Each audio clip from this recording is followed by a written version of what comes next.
on screen. We are going to record this. So, Okay, hi. Hello again.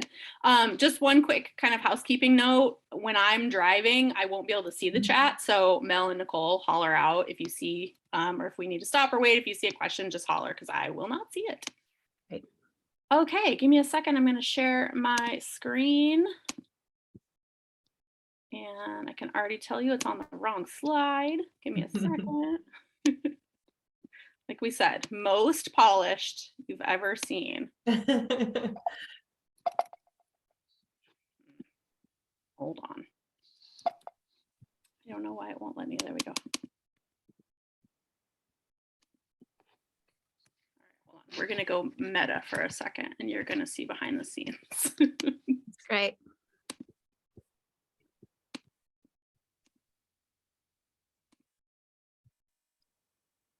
All right, we're there. We did it. We did it. Take it away, Mel. All right. Am I going to do a little introduction of myself? Are we going to do that? Next. It's the next slide. Here we go. Look at that. It's the next slide. Okay, here we are. Okay.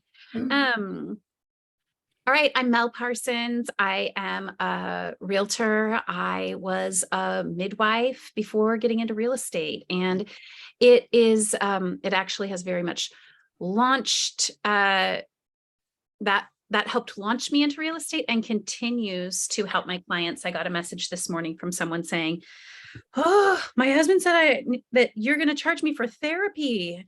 And I was like, yeah, you know what? That is part of why people come to me, is because I'm going to be your midwife through this process. So I am also a mom of 4. I had part of what makes me want to present this on a Saturday morning is because I really believe that and know that real estate can help us build wealth. And the honest truth is that when we have enough money, we are healthier and do better and get to stop working at some point in our lives. So, I have here that I'm really passionate about communities where everyone thrives and no one's left behind. I own a short-term rental in Cannon Beach, Oregon. We'll talk about that some today, and have a long-term rental here in Seattle that I just signed my first long-term lease tenant on. Maybe someday. He's like, we really want to buy a house. And I was like, great, rent this one for a year and then I'll help you buy one. I want you to buy one too. So that's me. Cool. I will go next. I'm Kelly. I know some of you, but not many. And I have a really similar kind of why to Mel. I've been a teacher. I've taught preschool. I've worked in preschool and specifically worked with low-income families for decades and was a low-income family myself. And one of the things that I really learned, and I just got tired of working in these systems where we're trying to navigate while poor. And one of the things that I really realized is one of the ways that we break cycles of poverty and generational poverty is by getting more money, right? And owning property and doing some of the things that we think, are like only for rich people. And so I'm really passionate about educating, and this was some stuff, a lot of this was stuff that I learned. I started house hacking in 2016. And you'll hear more about my story, but I've done a live-in flip. I've had a roommate living in my living room. I've done renovations. I'm working on my partner's basement right now, and I also just bought a duplex. So this is something I'm really passionate about, and I also do the work myself. So we'll talk about renovations along the way. I'm also a realtor, and my focus is really on helping families with their big transitions and really thinking about, it might not be your dream house in this market. You might not be able to get the white picket fence, but what can you get? How can you get in? And how can we be really creative and make it something that's going to grow wealth for you and make it someplace where, you love living and you raise your kids, you retire, all of those things. So more on that later. I'll pass it to Nicole. Awesome. So I'm Nicole Benson. I'm a local loan officer with Fairway Mortgage. And I too, like Mel and Kelly, have just a deep passion for helping others create wealth through real estate. Really, honestly, I've been a single parent of 3 children for 18 years now. And real estate has given me the opportunity to provide for my children. And so I believe that I'm really big into women understanding their power and our ability to do hard and badass things. And I think buying homes is one of those things that can really be life-changing. So I also own a short-term rental property in Ocean Shores that I just purchased a few months ago. And like I said, I'm a mom of 3. I have 2 basketball players that we travel all over the country watching fun games, and a really sweet 6-year-old daughter that like I wake up happy just being her mom. So that's about me. And I mean, we all, I think, covered kind of our sentiments that we all feel like the sooner we can get people to achieve homeownership, the better it is for those individual families, and really the community. And so, this market has done some big swings over the last few years. And I really believe that individuals who maybe aren't currently homeowners right now, this is really a good time to make that decision or start looking at options because of the ability to utilize some programs that we'll talk about as we go through this. So I'm so happy you guys are all here, and I'm excited to share with you.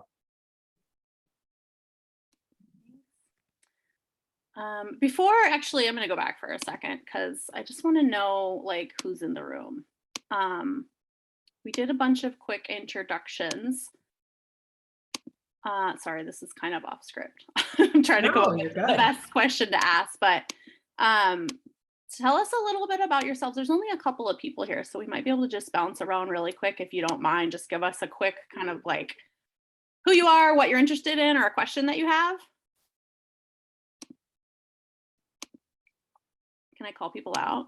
Yeah. Okay. April and Kathy, will you go first? Of course we will. We're friends of Kelly. We worked with her at Educare for years, but we both are single and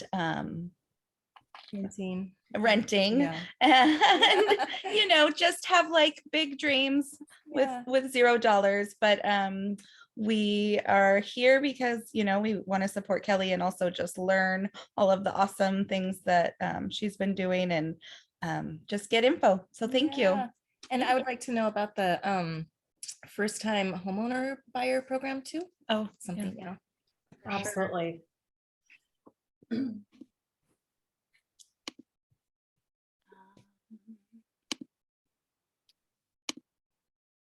All right, next time I'm gonna let you, would you guys want to pass to somebody? It's not all my voice. Does anyone else want to share maybe what they're looking to get from this? And oh, there we go. I'm Davina, and I'm a client of Mel's. Mel helped me buy my first house last year, and in a whirlwind and flurry of events. And I think since then, over the last year, I've just realized how possible it is when you have a good team behind you and around you. And I'm also here with my partner who's off camera. But we're interested in potentially buying a larger property in the future. And so are just wanting to like do some education around like, what's the best way? How should you be thinking when you're buying together? Because this will be my first time buying with someone else. And then also like what matters, like what's actually really important in terms of what you should be looking for. So that's my question. And I'll speak for him too. It's his question.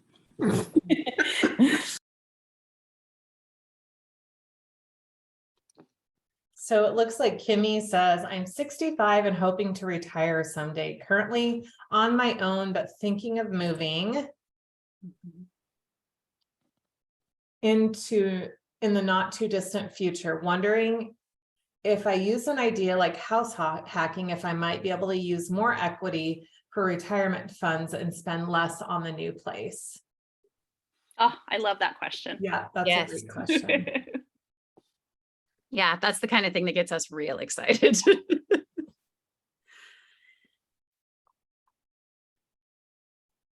I think I can go next. My name is Hope. I'm friends with Mel, and actually we met through our kids. And I have been a single mom for 15 years basically, and used to own a home with my ex-husband, but he lost the house, and now I'm kind of wondering what my possibility is as I'm trying to rebuild my credit and rebuild my raise my income potential and those types of things. I didn't even think about owning a home, thinking it was an impossibility at my age and where I'm at.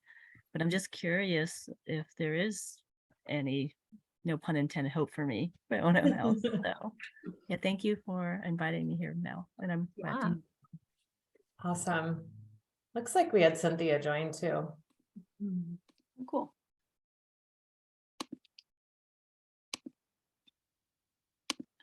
Cynthia or Todd, do you want to just say hello real quick and let us know any questions that you have or what brought you here? I'm multitasking. I'm in acupuncture. That's why I have my camera turned off. Oh. Getting acupuncture right now? As soon as she gets all of her stuff together. Yes. That's why I was late. I'm Love impressed. it. Love it. That's great. Yeah, I guess for me, I'm just wanting to get a better idea of what house hacking actually is. Mhm. Cool. The title was a little unclear, so. Mm, Cool. but Thank you for that enough to feedback. bring you here. Yeah. Well, Awesome. that is a great segue. Is that everybody? I think so. Well, that is a perfect segue because my next slide is what the heck is house hacking? So yeah, so house hacking is creative home ownership, and it's a strategy to live free and reduce your housing costs while also increasing your home's equity and building wealth. The reason it's vague is because there's lots of ways to do this. So on its face, like the really quick and dirty version of house hacking is basically renting out some part of your home to generate income, right? Or keeping a home, and like just all the ways that you can use your home for passive income. So we're going to go through 6 different examples that are all different. They're all things that we either have personally done or just about to step into. And so as we go, we hope that you'll get ideas and think about how this might make sense for you. And again, like this is all about increasing family and community wealth. And so I love what Hope said, like this is for anybody who thought that owning a home wasn't possible. This is for anybody who's thinking about their retirement and wondering like how they're ever going to stop working. This is for anybody who wants to leave something to their children so that they don't have to start out with a bunch of debt and like, how are they going to buy their first house? So it's just really all about like creative ways to get in the game, and then long-term strategies, thinking now, kind of like what Davina said, of like when you're buying, what should you be thinking about so that you can make that house really work to your benefit in the future. So I'm going to jump in and we're just going to talk through some of the strategies that we've used and talk through our examples. So I'm first up. So house hacking strategy 1 is renting out rooms in your house. And one of the things I always like to talk about is this principle of acclimation. So if you think about in your life, you get used to the way, however you choose to live, you can get used to it pretty quick if it was something that you chose and it helps you meet a goal. So in the same way that we can get really used to paying for a car every month, I don't know, you've probably all experienced this phenomenon where you get a raise at work and then slowly like your expenses raise too. You spend a little bit more and somehow you're still broke even though you got a raise. That's the principle of acclimation. Well, in house hacking, you can use it the same way. So like the example that I'm going to give, I had my best friend sleep in my living room. That sounds crazy. That sounds uncomfortable, but we got used to it really quick and it actually ended up really fun. I might not have done it if it wasn't benefiting me, but because I chose it and because it was benefiting me, it totally worked. So I like to talk a lot about this scale of uncomfortability. So if you think about, if you're young or you're renting, you might not get the most beautiful home, but are you willing to live somewhere with a roommate? Maybe you already have a roommate, maybe you have a bestie. Are you willing to do that for a year if it'll help you build income, right? So that's what we're thinking about as we go through the whole thing. So renting out extra rooms in your house is one strategy. I would say pretty low on the comfortability strategy. Like, this is not for everyone, but it's a way for you to stop paying your landlord's mortgage. It's a way in many cases for you to own a home for less than what you're paying for rent. So what you do is you buy a home, you share extra space with a roommate, and that helps you reduce your expenses overall. If you're renting, you can also sublet rental spaces to help you reduce your costs so that you can save for your first home. And then if you really want to maximize it, you can rent out, let's say you have an RV parking space. Let's say you have a garage that you don't use. Like, there's ways that you can rent out. So we want you to just be thinking, is there anything in wherever you're currently living, is there a space that could generate income for you? If you're looking to buy a home, thinking about it through the lens of, what if I buy with a friend? Or what if I buy a home and then rent out one of the rooms? Would that help me be able to pay for the mortgage, right? And that gets us out of renting. So looking for a property that has some kind of rental potential over time is the game here. So this is my first house. I bought it as a single parent in 2016. At the time when I bought this house, I was renting and I was paying about $1,800 a month rent. And I was able to get into this house for about $3,000 down. I used an FHA loan with a low down payment. So I had a 3.5 down payment. I also used a down payment assistance program because I was a first-time homeowner. I was able to take advantage of that. So I didn't have to raise 20% like you think. I didn't have to come with a whole bunch of cash. I was able to get this dinky little house in West Seattle. It was tiny, it was ugly. I moved in, and then I had a best friend who I could tolerate living with. And we actually used a room divider. It was really silly. We built a wall out of IKEA shelves and created this like basically apartment in the living room. And we each had our rooms set up kind of like a studio apartment or a hotel. So we each had a king size bed and we each had additional seating for guests. We turned the little bit of dining room that we had into we put a TV there. Like, that was kind of our living room, even though it was tiny.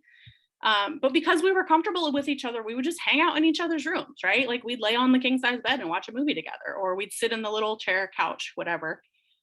I didn't rent to a stranger because I had a son. So, my level of comfortability, I probably wouldn't have done this with a stranger, but it saved me a lot of money. So, like I said, I used the FHA. I ended up splitting the rent with my best friend at the time, and that brought my cost down to about $1,200 a month, even with utilities. So even with the additional costs of owning a home, it was way cheaper than renting, and I was able to save money. And then the cool thing about this, and this is what we're trying to do with equity, is I lived in that house for 5 years, and by the end of that 5 years, the value of the home had gone up $200,000. And I was able to sell. And with that profit, I paid off all of my debt. I paid off my car. I paid off my student loan. And then I was able to put a nice down payment on the next house. So this is kind of one of the ways we get started. You buy a tiny house. So you're looking for really the biggest house you can find in the best neighborhood that you can afford, right? So you're trying to find that sweet spot between what I can afford and what I can generate a little bit of extra money from it. So I'm going to show you, this is an example that's currently on the market right now, because we all know that 2016 prices was one thing, 2022 prices is different, right? And rates. So this is an example we wanted to show you. This is a house, it's on the market right now in Renton. It is 2-bedroom, 1 bath. What I love about this, and what you're thinking about when you're buying, is potential, right? So look at this floor plan. There's 2 bedrooms. There's also this office space, and it's got a pretty big dining room and living room, okay? It's also got an unfinished attic. It's on a large lot, and it's in a part of town that's zoned for high density development. So here's what that means. Remember that comfortability scale? So let's pretend I'm single and I don't have a kid. If I'm willing to be the most uncomfortable, I'm going to take this office room and make it work as a bedroom, and I'm going to rent out these 2 bedrooms. If I want to get really uncomfortable, maybe I'm going to turn the dining room into a space too and figure out how to still get to the kitchen. Maybe there's an opportunity to do something with this dining and living room, right? If you want to get really crazy, you could build a tiny house in the backyard, right? 5 years from now or a few years from now, this property is going to go up in value because the neighborhood is turning into condos and apartments and high density housing. So you could sell that lot to a developer in 5 years. You could get a construction loan and build a townhouse there in 5 years, or you could just continue to reap the passive income. So here's the deal breakdown. So this home is $395, which, yes, that's very low for this market, but I wanted to show you, like, there are houses out there. Again, it's not the most beautiful house. It's probably going to need some work, but it is live-in ready. You can move in. It doesn't need any major fixes right away. So $395 with a 3% down conventional loan, which Nicole will talk about. Again, you don't need 20%. Your mortgage payment is going to be $3,375. And again, I recognize that's high because the rates have gone up. You're going to have some additional utilities that you wouldn't have if you were renting. So let's say your total cost is $3,675 per month, right? Now here's the part where it depends on how uncomfortable you want to get. If you want to be really, let's say you want to be pretty comfortable and you're going to take the biggest bedroom and you have a partner, you have somebody else that also, you're going to rent out 1 bedroom and you're going to use the office because you need an at-home space. That's it. You're just going to rent out 1 room. You're going to rent it for $600. Maybe you're only going to rent the office and that's why it's so low, right? But if you want to get crazy, the cost of a private room in Renton, you could get about $1,000 for a private sublet room in Renton, right? So let's say you want to get wild and you want to rent out 3 different spaces, that's $3,000 a month, okay? So now your expense as an owner can be as low as $675 a month. It could be as high as $3,200 a month, but you're still getting that savings because you're renting out a small space, right? And then again, equity. So houses, generally speaking, it goes up, it goes down, but it's pretty safe to count on at least a 5% increase in value over time. This one's probably going to be more than that because of that development in the community. So in 5 years, you'll have earned $179,000 in equity. And if you don't know what equity is, that's the difference between what you owe on the home and what the home is now worth. And you can cash out that equity either by selling or by, Nicole can talk about this later, but there's ways that you can actually take a loan against that equity to use that cash to do something different. Nicole, and I'll let you talk a little bit there. Yeah, does anyone have any questions about that scenario before I dive into kind of the financing side? We're good? Okay, so yeah, what Kelly shared there is if you are looking to just buy a single family home and rent out rooms, and you're a first-time home buyer or you're not a first-time home buyer, you can come in, you can use a down payment assistance program, which Washington State offers some really solid programs right now. I'm just going to talk, Kelly and I have a client right now who was looking for a home, looking, found just the right home for herself in Yelm. She's using a program called House Key. So it's for low to moderate income individuals. And she is purchasing the home.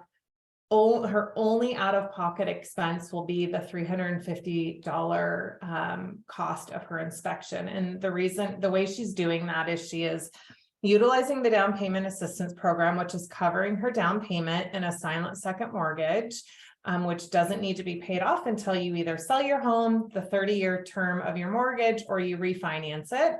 And they're either a 0 or 1% interest rate. So it's a very favorable loan terms.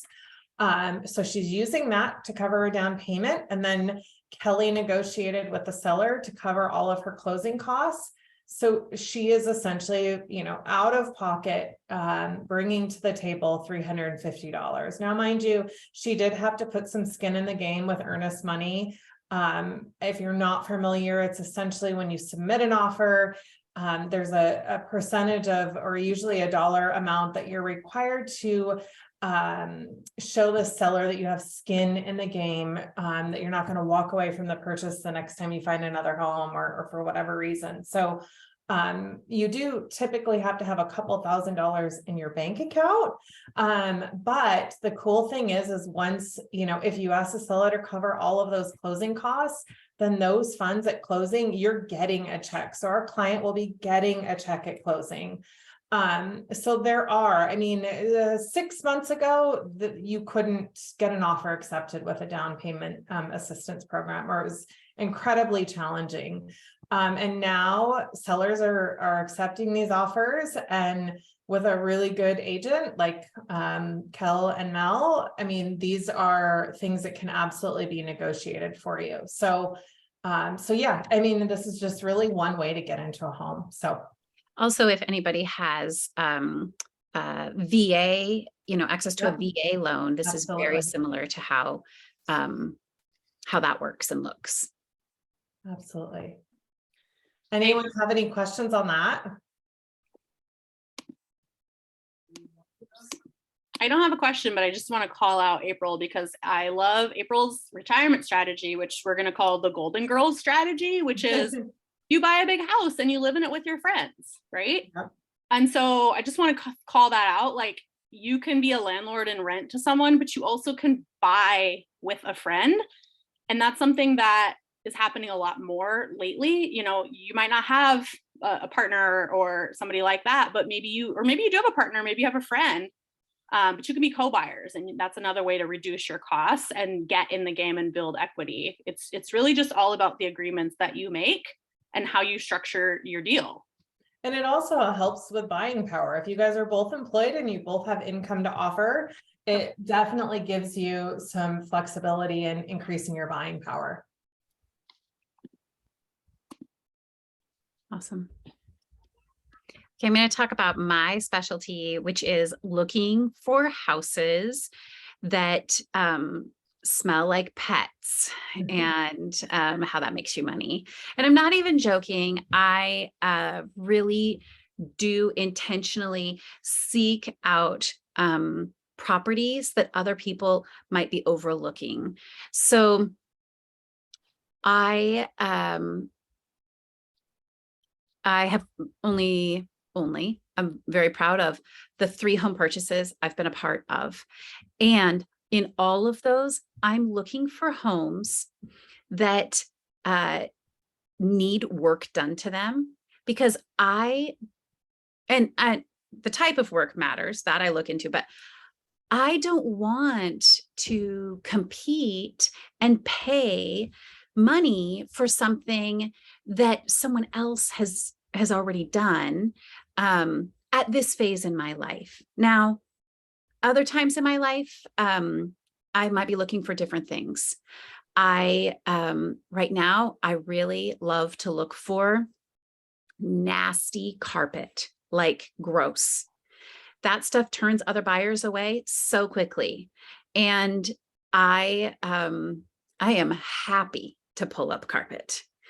And popcorn ceilings, like gross, but it was, you know, just 6 weeks ago that my husband and myself and my 18-year-old are spraying water all over the ceiling of our new amazing home and scraping that stuff off onto the floor, onto the carpet that we're going to rip up and replace anyway. So I love to look for cosmetic fixes that are like paint. And here's one of my absolute favorites, just nasty landscaping. Nothing will make a house look like it's lower value than just huge, like the rhododendrons that are over the gutter line, you know, and it's like, is that even a regular size house back there? That's some of my favorite, my favorites to look for. Also, and I'm not super skilled. I do have the advantage of having my husband comes from a family of builders. Kelly over here will just get on YouTube and figure that stuff out and be out there pulling rhododendrons out herself. I'm not quite as brave, although I have found that it's very gratifying for me to work on a house that I know I am raising the value just by like literally chopping stuff down and making it prettier and putting in nicer things.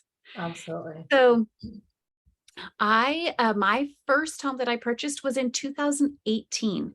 This is not that long ago. And I really love that the three of us presenters were not like, yeah, so in 2008, when everything crashed, I was able to secure 3 properties. Like all of us, the homes that we bought are in the last 6 years that we're talking about. So in 2018, I had been renting the same house for 9 years and was very ready to purchase. I have 4 kids and I knew I need something that I can flip. Sounds very quick. It took us a while. I need a house I could turn over while we were living there. And so I found a house, popcorn ceilings, cat pee in the carpets, and cigarette smoke. I love also to look for some cigarette smoke because I know how to get that out too, right? We're all going to paint our homes anyway. So I found a house. It was, you know, a lot of people were overlooking this house and I was excited about it. So I knew I'm going to purchase this house. We are going to turn it over with the intention that we will keep it as a rental for a long-term plan so that someday we can stop working. And so we found a great one to do that with. This was the original kitchen in the house. And it was the only spot where there was not popcorn ceilings, this and the bathrooms. And this is a 1962 home that had enough bedrooms for my family to live in while we worked on it. So before we moved in, we actually did rip this kitchen out and the floors, we took those out also and we replaced them all with vinyl flooring so that when we had renters or my own 4 kids and dog, you don't have to worry about that one sippy cup that went under the couch and is leaking all over hardwood floors. And I didn't want to have carpets to worry about. So, you know, we thought that this would take about 2 years. We didn't know that COVID would hit. Actually, Ben was ripping out a bathroom as he was saying, I know they haven't called the schools home yet, but we're not taking our kids to school anymore. And I was like, great, no bathroom and kids at school. So we just worked on this place over time. And we have an after slide of this kitchen. We just signed a lease with tenants on this house. So we bought it for $667,000. And we had an FHA loan. I did not have great credit. My interest rate was 5.75 on it. And we did a lot of this work ourselves.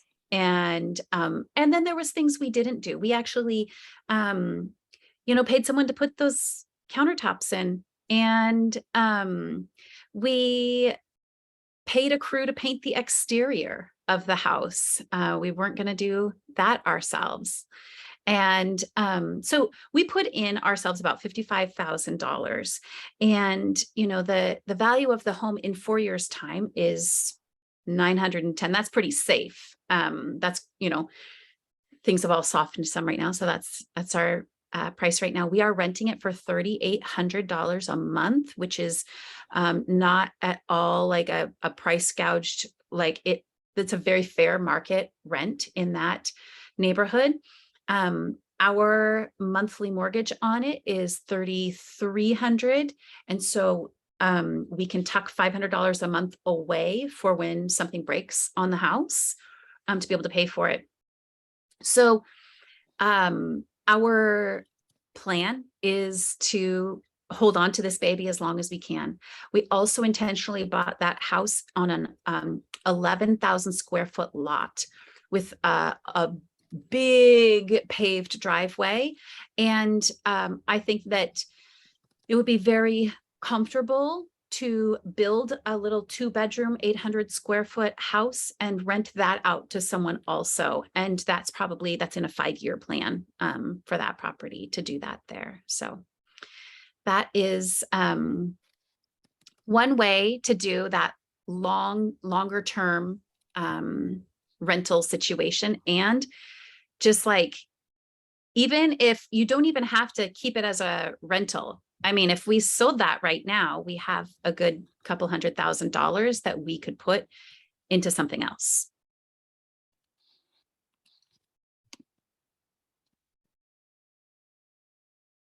I think there's a question. Oopsie, I'm not doing a great job at watching the chat because No, it's just me. Oh, it's just you. Oh, gotcha. Hey.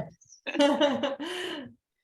Okay, so yeah, I mean, I don't know, that's just pretty awesome I like to see the growth of equity in just a handful of years.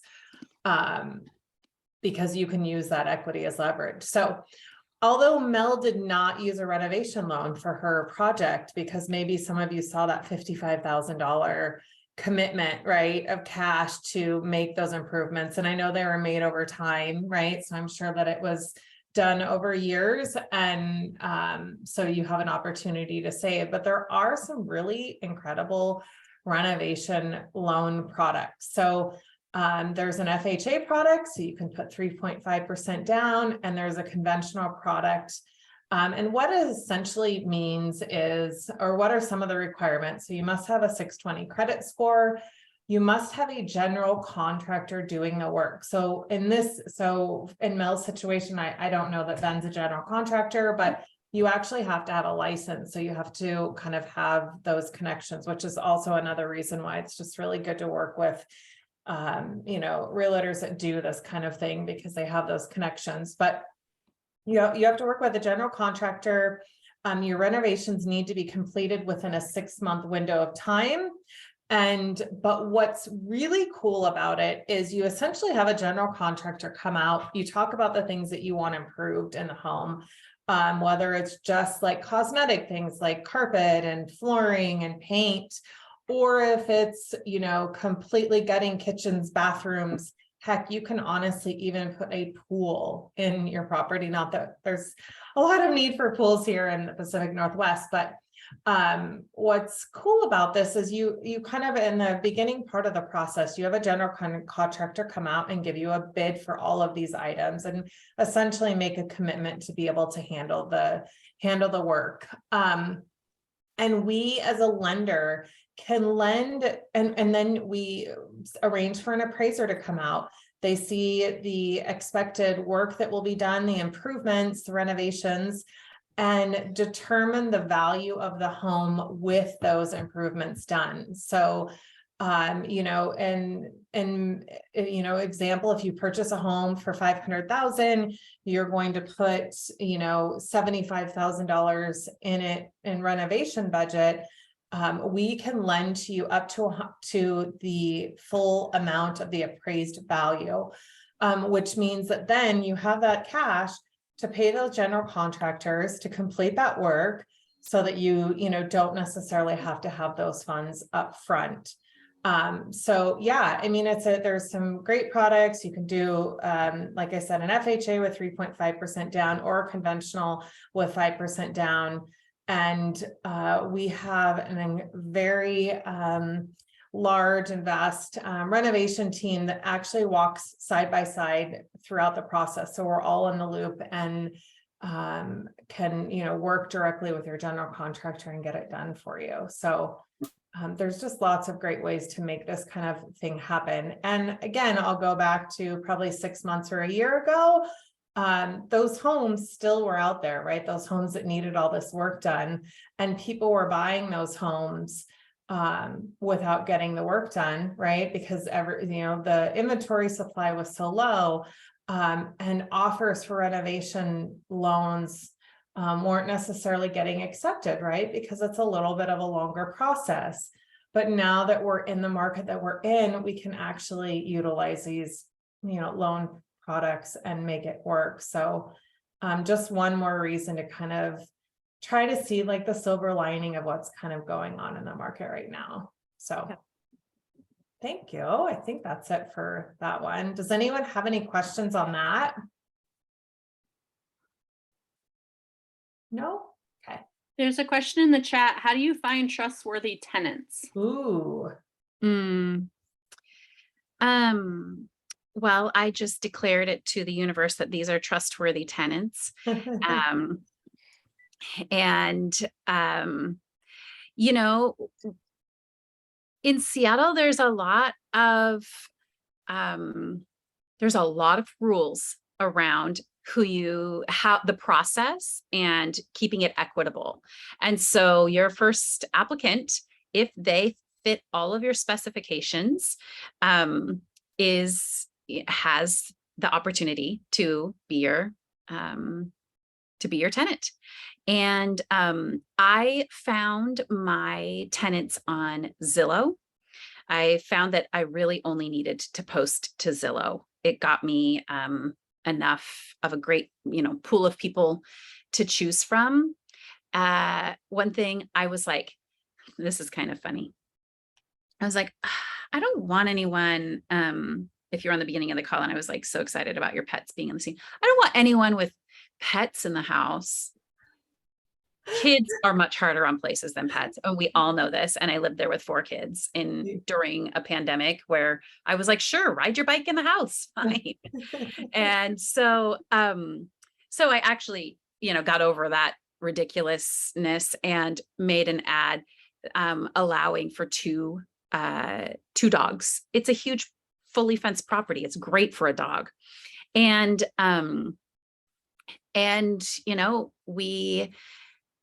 you can say like you need to see that they, their income, their proof of income from their work, their pay stubs, and call and talk to their landlords that they have now. And yeah, that is appropriate screening. Some people have very strict rules around credit score, and that didn't feel as critical to me as consistent income. I would also just add, as far as a tool, I think Zillow has all of these tools as well. I use apartments.com, and you can list your unit. You can also, it's all free. You can screen tenants, and you can also create your lease with them. You can set up electronic payments with them. They make it really, really easy. And they kind of protect you because they have a lease template that already has all the rules and fine print in it. So that's been really helpful with me. If you're sharing a bathroom, one of the rules is that if you're talking about a roommate in a shared space where you're sharing common spaces like a bathroom, you do get a little bit more, the goal is to not discriminate against people, right? But if you're sharing your bathroom, you can say, I'm looking for a female roommate, right? You can't say the race, you can't discriminate in other ways, but you do get a little bit more flexibility on picking someone that will be compatible with you if you're sharing space. That helpful? All right, so house hack number 3. So short-term and midterm rentals. I think I mentioned early on, I just purchased a beach home in July of 2022. I'll be honest, I'm still pinching myself over it. I never, ever, ever in my life thought that this would be a possibility for a single mom of 3 kids, like in many periods of my life, just, surviving. But it was done, and I'll share how. So, there's a couple ways to make this happen. So one, honestly, probably the easiest way is if you're currently in your home right now and you are looking to make a move, but you want to hold on to it. And you'd be surprised, like the Seattle metro area, there is so many short-term rentals, homes that we probably don't even realize are short-term rentals. But anything, you can essentially say, you know what, we're going to go ahead and look for a new primary home. And we are going to begin the short-term rental process on our current home. It's already furnished. Maybe we've got to do some upgrades, you know, little things here and there, but you can essentially, you know, just use your current home. Or like I did, you can purchase a new investment property with the goal to make it a short-term rental. And I did this by taking my my current primary home, which I purchased in 2020. I did a lot of these strategies that we're kind of talking about. I knew that the area that I was buying in was going through a significant amount of growth, and I knew my home value was going to honestly skyrocket. And I know we're in a little bit different times now, but just the real estate market is always fluctuating. So these things are always a possibility. But I purchased the home. I knew my home was going to gain a lot of equity. And a year and a month or two later, I decided, I set a savings goal. So I told myself once I had X amount of dollars in my savings account, I could consider making this next purchase. And I find, I just always like to share this with my clients. When you want something and you set a goal and you start budgeting towards it and you start like visualizing it and seeing it and feeling it, it just makes saving money a little bit easier. So I saved that amount of money that I needed to save. And then because I had so much equity in my current primary home, I pulled out some cash for a HELOC. I actually pulled out enough cash to kind of cover the down payment for the new property. And I knew that there was a possibility I might do a basement conversion here in my primary. So I pulled out enough for both those two things. And I, you know, knew that I needed a space, or I wanted a space to really honestly create memories with my family. So that's, so here's kind of what I looked for when shopping for a short-term rental. So my particular home has a primary home and then a mother-in-law. So that was really important to me because I always had to have a plan B. Like, let's say I can't get anyone to rent this place. Let's say my gut is telling me this is going to be a great investment, but maybe I'm wrong. Can I take both those properties, rent them out to long-term renters, and still cover my mortgage? Because really for me, my goal on this was to cover my mortgage. I knew that the area that I was buying in was up and coming. So I knew the equity was going to continue to grow. I wanted a place for us to get away for a weekend or spend holidays and breaks and that sort of thing. So for me, it wasn't like I, expected to make, thousands of dollars a month. So yeah, the 2-unit thing was big. And I also knew that like the average nightly rate in Ocean Shores was about $250. But with the 2 properties, I am attracting a lot of families, like maybe multi-generational, parents are coming with kids and they kind of want their own separate space, or girlfriends weekends where everybody can have their own separate living areas. So I could attract a higher nightly rate. I knew that it would attract people that wanted to spend holidays here because there was 2 kitchens and a great, kind of backyard space that would allow people to all kind of congregate together. And I will say, like, my gut was right. All of those things are happening. Almost all of my guests are families or girlfriends that all want to get together. They want kind of a little bit of space, but want to be able to enjoy each other. So yeah, I just really outlined here, like, think about some things that matter to you, like location, right? I love the ocean, so being near the beach was big. But also, you don't have to be in a beach community. You can look at places that are near hospitals are really, really big for short-term rentals, because a lot of traveling nurses need 13-week stays in different locations. And so you can, I think that it's really always really important to do what you would want others to do to you. So to provide an affordable, safe space to nurses, tech companies, there's a lot of people that come in and out, and it's not uncommon for companies to rent homes for their execs that come in for different things. Airports. So airport's another big place, a lot of short-term rentals in the SeaTac and Seattle area. And I look also just for kind of up and coming areas. So those are the things that you kind of want to look for.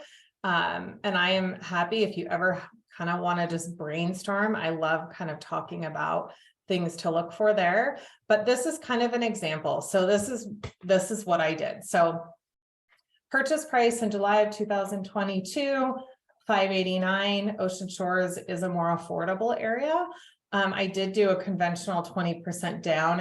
I did this as a second home, and I took advantage of what I'm going to share with you guys on the next slide, which is a seller paid temporary 2-1 rate buy down, and I had the seller cover all of my closing costs. So you'll see here that my mortgage year one is $2,900. The additional cost for it's on propane, it's my electric, I pay for the cable at the property, is another about $400 garbage. So my total expenses are around $3,300. I did take about $8,000 to make it just fully ready for guests. I did buy it furnished, which was great. And I actually sold some of the furniture and replaced it with stuff that really sang to my soul. But and then I am getting about $350 to $475 roughly a night for it. And I knew that what I did is I kind of had to work backwards. Okay, I know that this area is popular and, destination for the weekends. So typically, it's going to be a 2 or 3 night stay. How many nights a week or a month do I need to have it rented out to cover my mortgage? So I'm a few months in. I have definitely covered my mortgage. I've been cash flowing about $900 a month, and more than I expected. Now, like I said in the beginning, I just really wanted to be able to cover the mortgage and be able to enjoy the home myself. And so we've so far, knock on wood, achieved that. But I do think this is also a great thing to get into if you're into hospitality, if you really like serving people. And it's not uncommon, honestly, for people to build large portfolios of this, own multiple properties where they live, and then start looking outside of the area they live in and creating that passive income so that it eventually replaces their, W-2 or whatever day income that they currently have coming in. So any questions on that?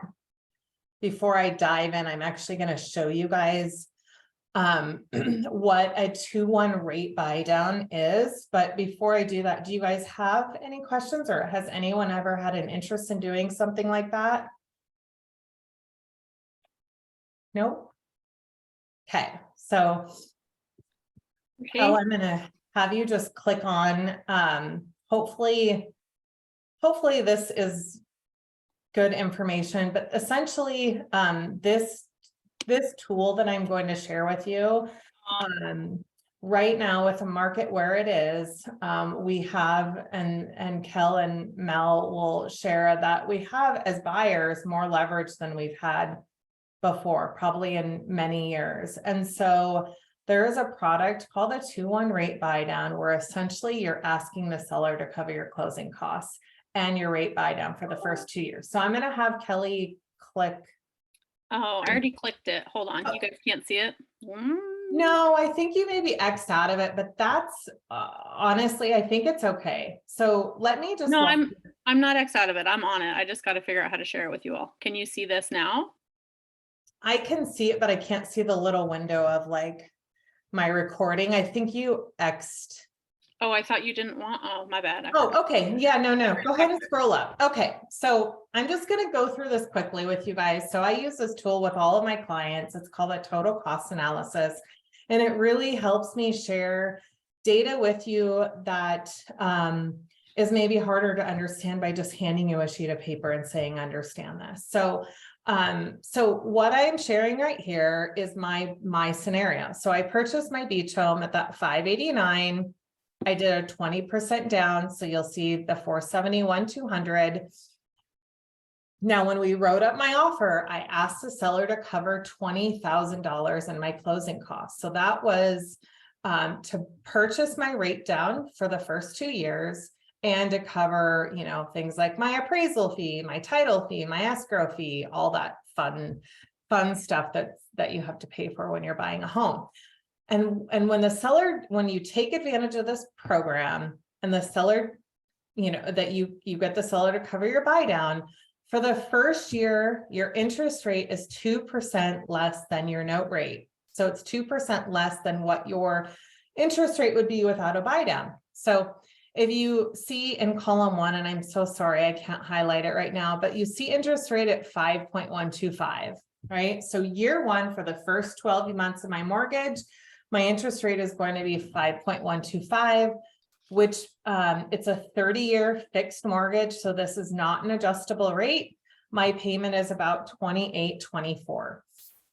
Now year 2, it goes up 6.125, right? So you'll see that my payment goes up to about $31.22. And then year 3, it goes to that note rate. So that's 7.125 and my payment jumps up to 34.33. Now I share this because number one, you know, you have to be comfortable with that year 3 payment. It's really important to, you know, not focus so much on the fact that yes, your payment's going to be about $600 less than what it could potentially be in year 3. But the reason why this is a great strategy is number one, there is a good possibility that we could see interest rates decrease in the next couple of years, right? So right now we are fighting inflation with significant and rapid increase in interest rates. And eventually we are, you know, fingers crossed, going to, you know, win the fight on this inflation, and we'll see the federal government make some decisions to lower interest rates. And when they do that, I've got myself a 2-year window to refinance out of my 7.125 interest rate into, you know, a lower rate. And again, another lower fixed rate.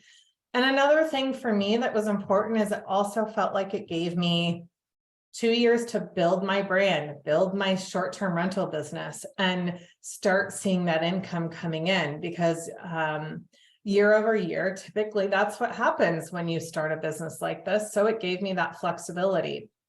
So a lot of our clients are using this right now because it's, you know, giving you that flexibility to have a lower payment, to stack some money away, and also have the seller cover it. So does anyone have any questions on that?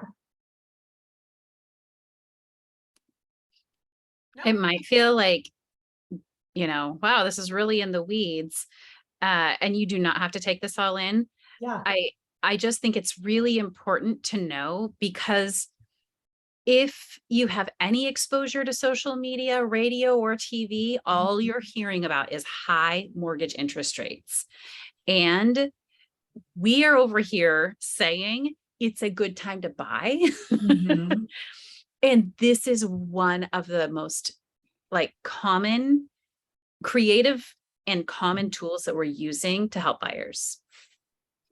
And it's honestly, it's a win for the sellers also. Yes. Again, we don't want to They're go thrilled. deep in the weeds on it, but it's really a win for the buyer and seller. So it's definitely been working. So. Yeah. Just a quick check. Can you guys see the presentation again? Yeah, we can. Okay. Thanks. Of course. course. All right, I'm gonna move at a little bit of a perky pace. I'm just doing a quick time check. Yeah. We're okay. We got about 20 minutes left. So throw your question. We're probably not gonna have a whole lot of time at the end for Q&A. Throw your questions in the chat. If we run out of time, we will just keep going because we're recording. And if you can stay, great. If not, hop off and we'll send you the recording, okay? So house hack strategy number 4 is to create an accessory dwelling unit. And this is often referred to as an ADU or a DADU. ADU means, attached accessory dwelling, and a detached is like, let's say you build a studio in your backyard or a tiny house, right?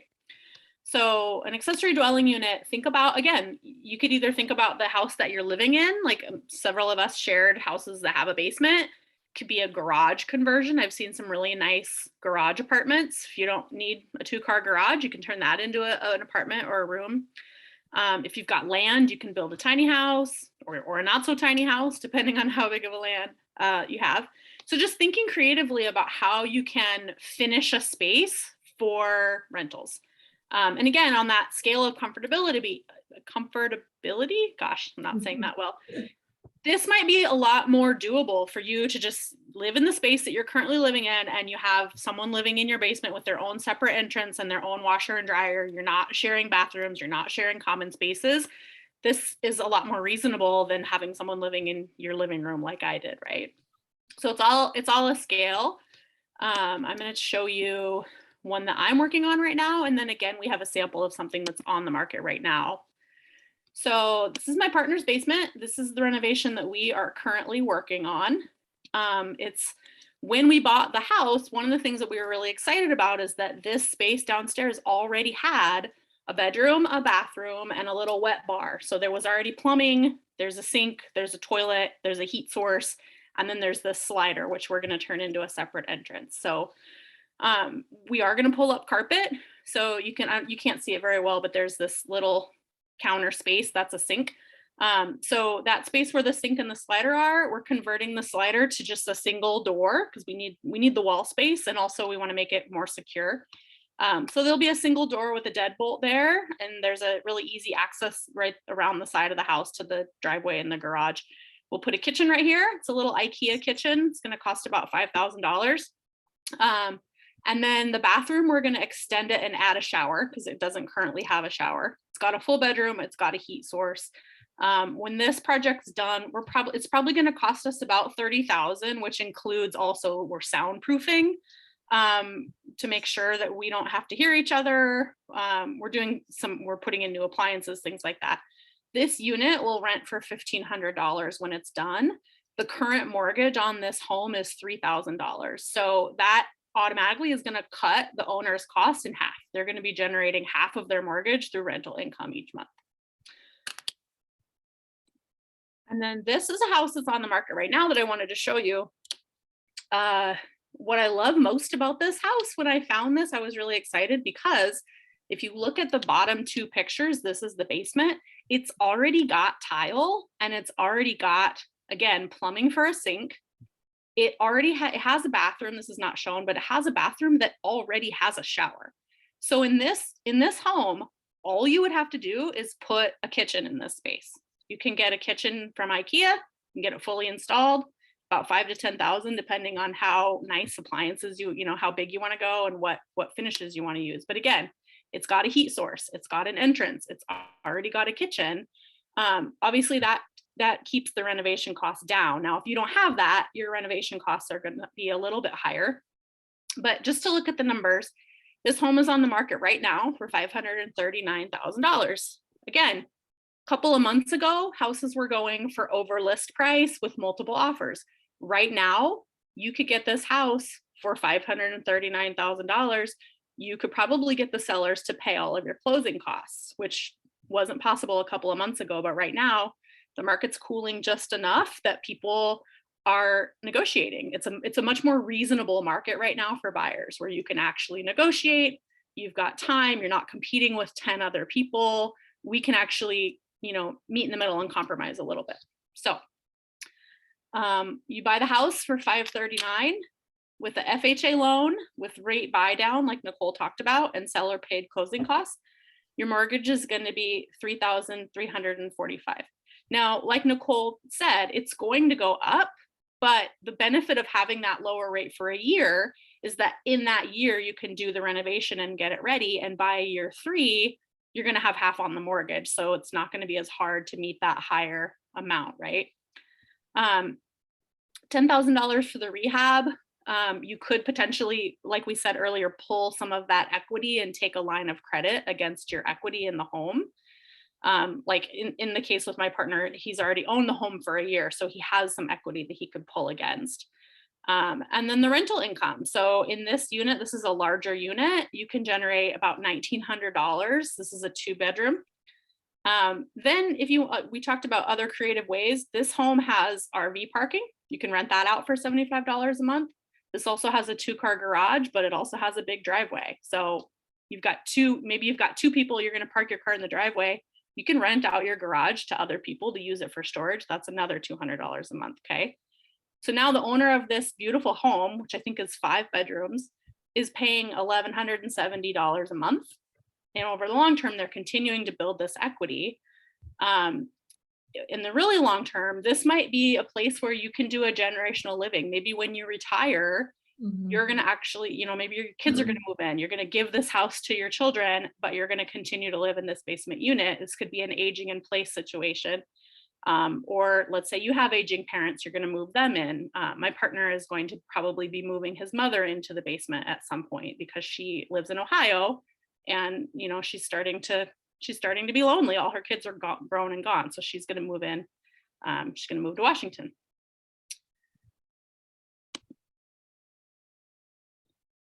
Okay, so this one's just really quick and easy. So we've talked about it and touched on it. I just kind of wanted to show an example of the term HELOC or home equity line of credit. So it's essentially you're taking a line of credit against the equity that you have established in your home.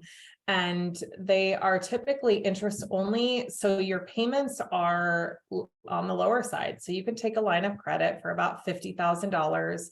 And ballpark, you'll see a monthly payment of around $260-ish, right? So interest rates are a bit higher on HELOCs than they are on a fixed rate mortgage. And there are some fixed rate mortgage HELOCs out there. But that's just, again, going back to, well, if I don't have, $10, $15, $20, $30,000 just sitting in a bank account waiting for me to pull out to start some renovations, you can use that there.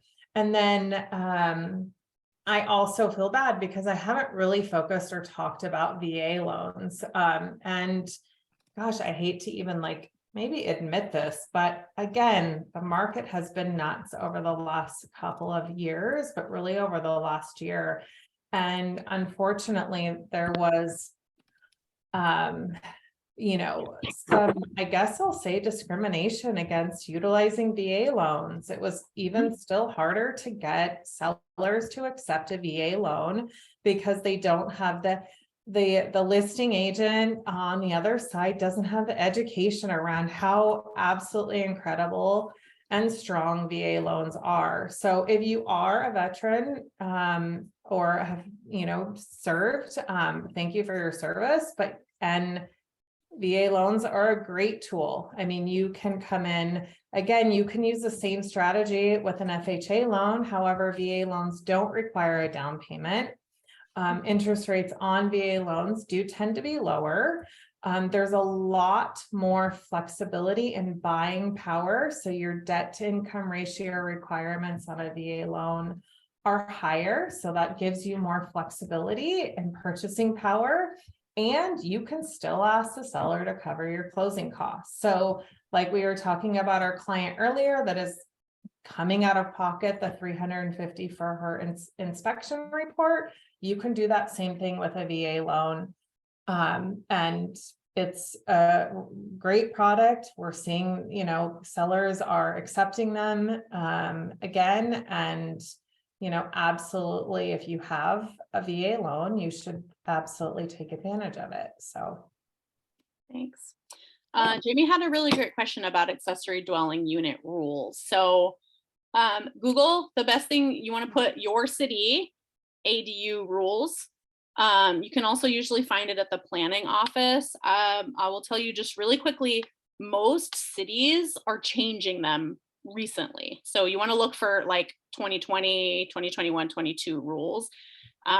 Our housing, obviously we have a huge homelessness crisis. We have a huge housing affordability crisis. So one of the ways that cities are addressing this is by changing the rules to allow more density and to allow homeowners to put another unit in their backyard, things like that. So usually the most strict rules is that an owner has to live in the main house, and you have to have an additional parking spot. Those are kind of the two biggest barriers.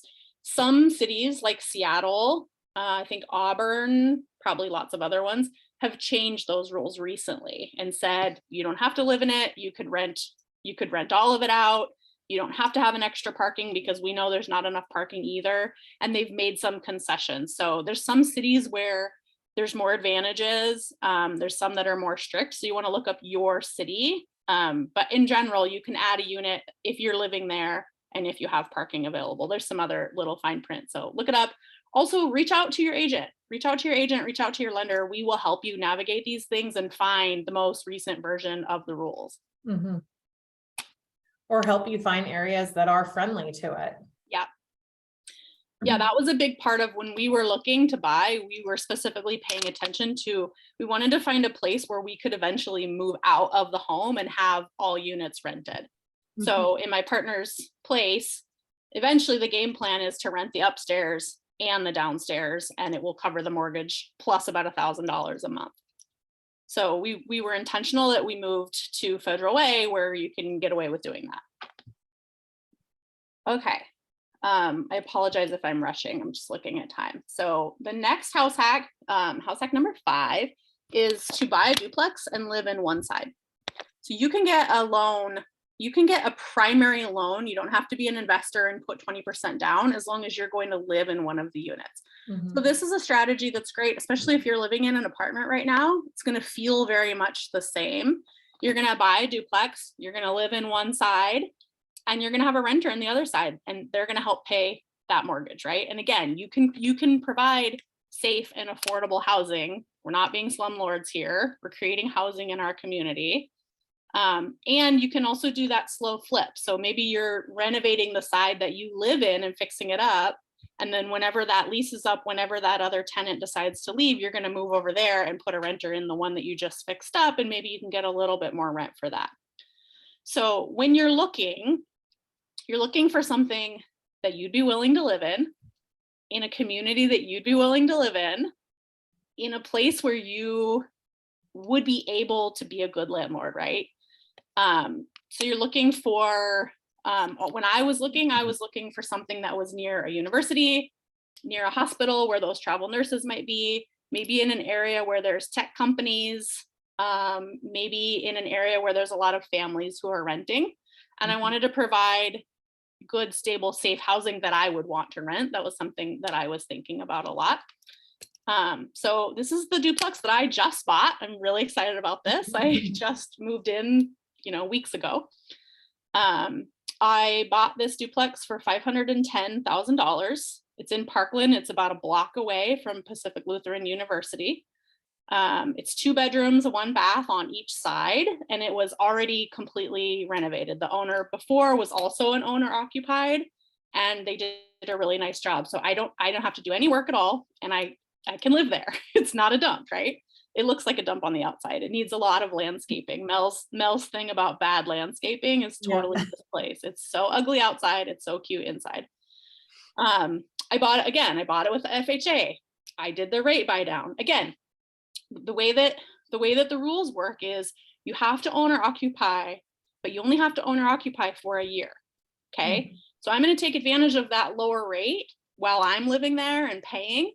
But by year 3, I'm going to have both sides rented out, and it's going to more than cover that higher payment. It's going to be fine. It's actually going to cash flow. Okay. So my monthly mortgage starting out in year 1 is $2,965. I bought the unit with tenants already in it. I was able to see their lease. I was able to see their rental history.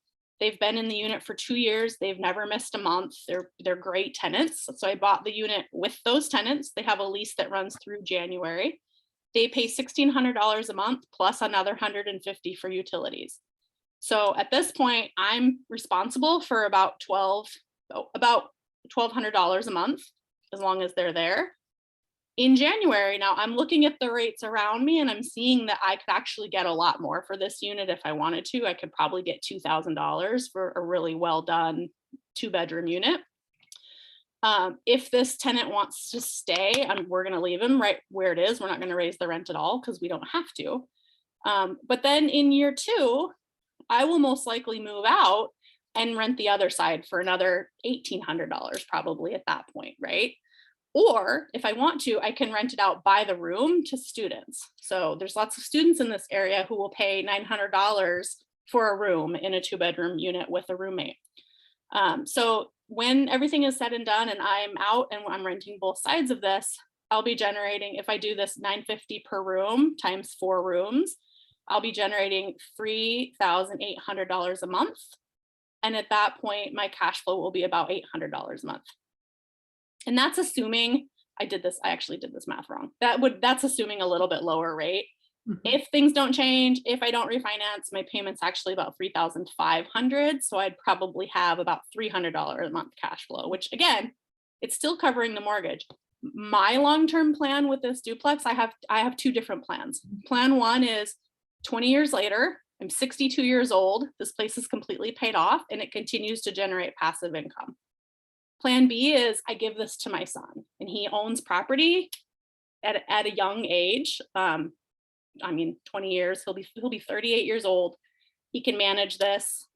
He can sell it. He can keep the income, right? We're trying to build generational wealth so that our kids don't start out with a bunch of student debt and can't buy a house. Go ahead, Nicole, you can talk about financing. Yeah, I mean, you really covered it. So the great thing about FHA is they do allow you to purchase a 1 to 4 unit place utilizing a low down payment. So that 3.5% down, as long as you live in a unit for at least 1 year. And then it's pretty common for individuals to kind of rinse and repeat, right? So Kelly could then move out, find another duplex and do the same thing. So yeah. That's the plan. Okay, so I'm gonna whiz through this one a little bit, but this is a house hack that a lot of people aren't necessarily aware of. What's awesome is that you can actually take an FHA loan and you can purchase a home with your child, right? So you've got a child that's going off to college, right? At WSU. I just put a place on the market right by Western Washington. Did you really? Yesterday, Oh, that's so cool.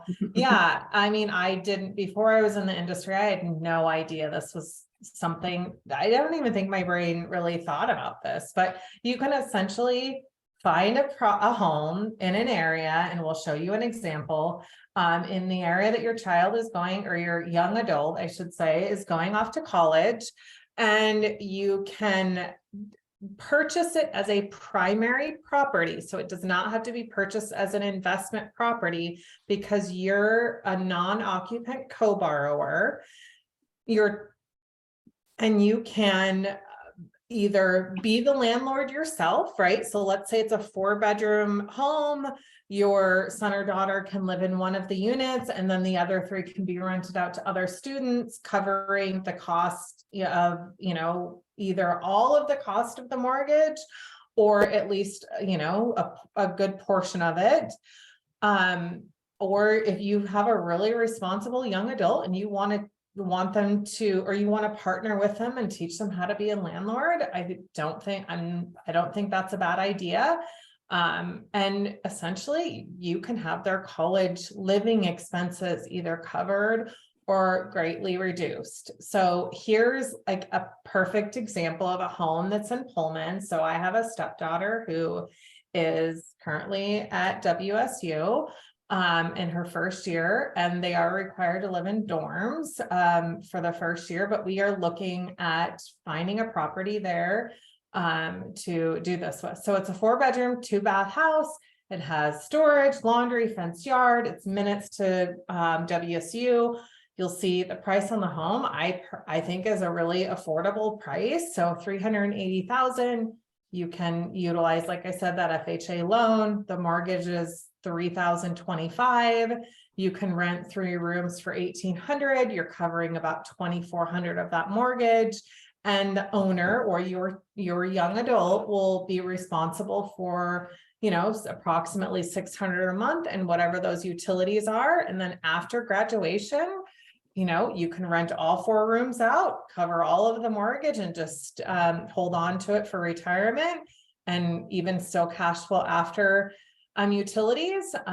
Within 5 years, you can kind of expect to see about 95,000 in equity. I mean, that's honestly pretty conservative. And you've taught a great lesson to your young adult child to know what it's like to kind of manage these relationships and manage a property like this. You've, you know, drastically cut the cost of dorms. Pullman, it's about $5,200 a semester, and that's without the food and all that stuff included.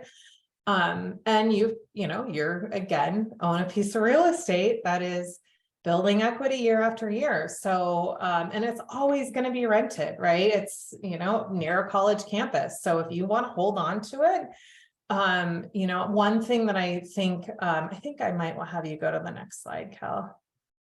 Oh yeah. So I just wanted to give you some pointers if you do something like this. So there's, you know, if you have young children now, I say start saving. I know we all save for college, and that's great. And I currently have, you know, college accounts set up for my children, but I actually on purpose picked an account that allows you, if they happen to A, either not go to college, B, get a scholarship and not need the funds, that you can use those funds that you've been saving for them to purchase a home. So I think just saving, you know, as early as you can, to, you know, I've helped 19-year-olds buy homes. It's one of the most rewarding things to see happen when you have a young person that will honestly never rent, right? They will always be a homeowner, and their wealth starts out at such a young age. So yeah, so that's one thing. If you have any questions on that, I know we're running out of time, feel free to reach out, but that one's really, I'm really passionate about it. All right. Questions? Thanks to those who put questions in the chat as we went along. You probably have a way. If you do not have a way to reach the one of the 3 of us after this, please pop something into the chat so that we can connect with you and just give you, oh, look at that. Yes. I'm skipping ahead just so that's there. We can still go back. Just do a little, take a screenshot of this and reach out to us. I think that, you know, one thing that I want to just reiterate is our intention here is to own real estate that helps us make money and take care of other people while doing it. The 3 of us spent more time in our lives renting spaces, people's basements, and things than we have renting out spaces. And we know how that we needed to rent a basement when we rented the basement.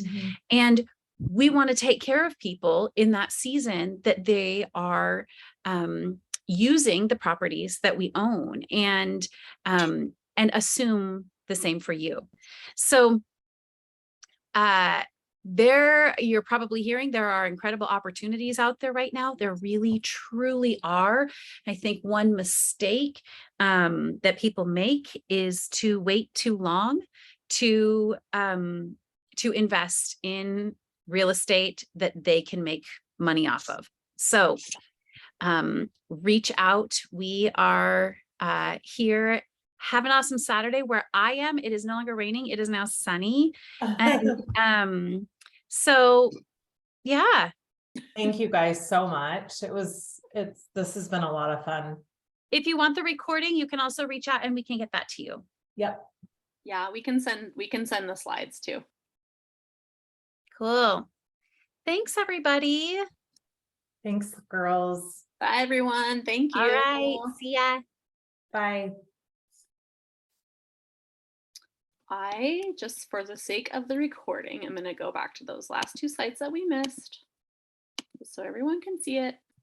Yep. Building our team, can reach out to us. You want to have an advisor, you need a lender, you might need a general contractor, property manager, handy person, cleaner, certified public accountant. These are all the people. You don't need them right up front, but as you're going along on your journey, you're not in this alone. And we already, as of right now, we are naming ourselves your trusted advisors. Most of you are here because you know us. So reach out to us. We can help you build your team. And then we've talked a lot during this about getting free. So this is definitely my why. These are just, you know, some of the ways that we get to financial independence. We reduce our expenses. One of the ways you do that is through house hacking to get your house costs down. Hopefully we're able to, you know, get a raise at work and increase our income over time, but we're also generating income through our houses, through this passive income that's coming in, investing the rest. So again, that buy more property, you know, you can put it in really safe stocks. Well, no stocks are safe right now, but there are some long-term mutual funds that you can put your money in. There's a lot of communities that are focused on financial independence, but real estate is one of the best investments. So take that money and invest it into the next thing. And then there's a bunch of tax benefits that come along with owning real estate. So we're taking advantage of some of these tax benefits. You may also have a 401k or an IRA. That's great, but your house can also be your retirement fund. So this is a lot of why we do house hacking.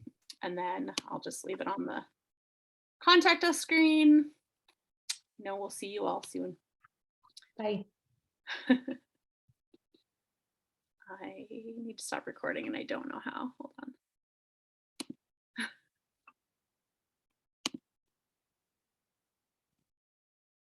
Is it possible I'm not recording anymore? Oh, no, there it is.